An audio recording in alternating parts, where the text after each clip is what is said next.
president-elect is also focusing on picking his cabinet and his advisors, and on day one pledges to put his team to work. Randy Kay tonight has a look at what's on the Trump agenda. Don't expect Donald Trump to ease into his new job as president. It's going to be a very busy first day. Day one, President-elect Trump plans to take action on everything from ISIS to immigration. On day one, I'm going to begin swiftly removing criminal, illegal immigrants from this country. Trump vowing to start the process of getting rid of what he called gangs of thugs within 1 hour of taking office. The first piece of paper that I'm going to sign is we're going to get rid of these people. We are going to get rid of them day one. We start day one. Along with that, Mr. Trump also plans to start work on the wall at the southern border to keep illegal immigrants out. On day one, we will begin working on an impenetrable, physical, tall, powerful, beautiful southern border wall. Donald Trump is aiming high for those first 24 hours on the job, pledging to repeal all of what he calls Barack Obama's unconstitutional executive orders. He also plans to immediately suspend immigration from Syria and Libya and get his generals working on ISIS. We're going to convene my top generals and give them a simple instruction. They will have 30 days to submit to the Oval Office a plan for soundly and quickly defeating ISIS. Day one, Obamacare is a target too. I'm going to ask Congress to send me a bill to repeal and replace, finally, Obamacare. It's a disaster. Under Senate rules, that bill can be passed with 51 votes. 51! Meaning a Republican Congress and a Republican president can save Americans from this disaster in a single afternoon. Vice President-elect Mike Pence echoing those promises and more. He's going to repeal every single Obama executive order that's stifling jobs and growth in this economy. We're going to repeal Obamacare lock, stock, and barrel. And lastly, on day one of this administration, we're going to end the war on coal once and for all. On the first day of the Trump administration, say goodbye to some gun-free zones, too. I will get rid of gun-free zones on schools, and you have to. And on military bases, my first day it gets signed, okay? My first day. There's no more gun-free zones. And if President-elect Trump has his way, NAFTA could go away. Day one, he plans to notify Canada and Mexico that the trade deal he calls a disaster is officially up for renegotiation. An ambitious first day for the president-elect. Randy Kay, CNN, Orlando. A lot of promises for the first day made on this campaign, no doubt about it. Back with the panel, David Gergen is joining us as well as we continue to see now demonstrations. This one outside Trump Tower in New York City. It's been moving up north through the island of Manhattan. We're also seeing their demonstration in Chicago. We're also told in Portland, Oregon, also Philadelphia as well. There's there you're seeing in Chicago different sizes and different places. David Axelrod, as you watch this, what goes through your mind? Well, what goes through my mind is that you reap what you sow, and the fact is that Donald Trump incited and encouraged and mobilized his base by using language and taking positions that deeply offended these people, and as Van says, frightened them as well. And so this is the result of that. I will say, though, that, and I agree, Kaylee, I agree with the president. I said it last night. We have one president at a time. If you respect democracy, then our first obligation is to try and make this work.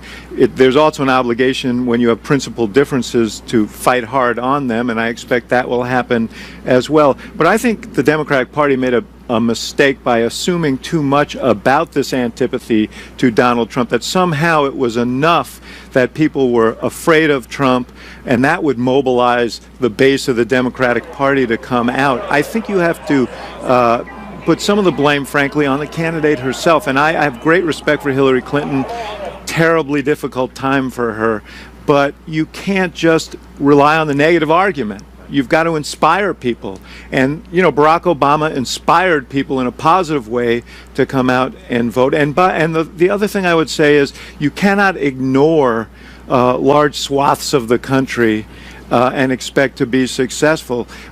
Democrats have to find a way, as Obama did when he ran in 2008, to talk to white working class Democrats. As John knows, he carried the state of Indiana. He did very well in some of these rural areas, and he did much better than Hillary Clinton did yesterday in those rural areas in 2012. You cannot simply assume that you're going to have enough votes among your base and that you can write off swaths of the country. And we know in the general election, she did not step foot in the state of Wisconsin. There were a lot of assumptions made because of this polling that these voters were going to come home to Hillary Clinton no matter what, and that women were going to do that too, because Donald Trump was making the case on gender for her. David Gergen, have you seen demonstrations like this the day after a presidential election in recent memory? No. And I think we can spend a lot of time, Democratic Party can spend a lot of time trying to figure out how to adapt to the future elections. They ought to be focusing right now on this. Right. Because this could tear the country apart. And here we just had an unprecedented election, an unprecedented upset, and now we've got unprecedented protests. And what I think it demonstrates, what it sends home to us, is that the divisions of a very, very poisonous campaign will not disappear with 3 or 4 nice speeches of unity. It's going to take a lot of work to reweave the fabric. So how does that happen, Van? Because that is, if anything is to work, no matter what you think of Donald Trump or whatever you think of Hillary Clinton, he is the president of the United States and going to be the president of the United States, and this country has to move forward. It does have to move forward. This is my view, and I'm tired, and I apologize if I was too hot earlier. The rebels are on the rise, period. The Trump rebellion, the Sanders rebellion, the Black Lives Matter rebellion, before that the Tea Party and Occupy rebellions. Frankly, Obama was kind of a rebellion. Yeah. So the rebels are on the rise, and the establishment is on the ropes. And that is a fundamental fact that you have to deal with. And so had it been the other way around, you would have, this is basically the Sanders rebellion and the Black Lives Matter rebellion in the streets tonight. That's who the structure of this out here tonight. And so, and there's 3 parts of what you see out here tonight. There are the anti-capitalists and socialists who are against the Democratic Party and everything else. They're actually a minority. They're loud, but they're a minority. Then you've got the Sanders disappointed folks who want better but don't know how to get there, and you've got Black Lives Matter and their sympathizers. That's the structure of this all across the country.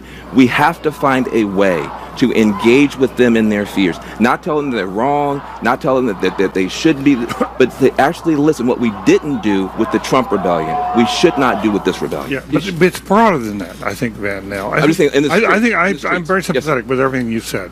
I also think, though, there are a lot of white professional young families who are having a hard time trying to figure out what to tell their kids and how to explain this and how to work with them. I mean, I've gotten emails about that. What do you think we ought to be saying this about that? It's my grandchildren.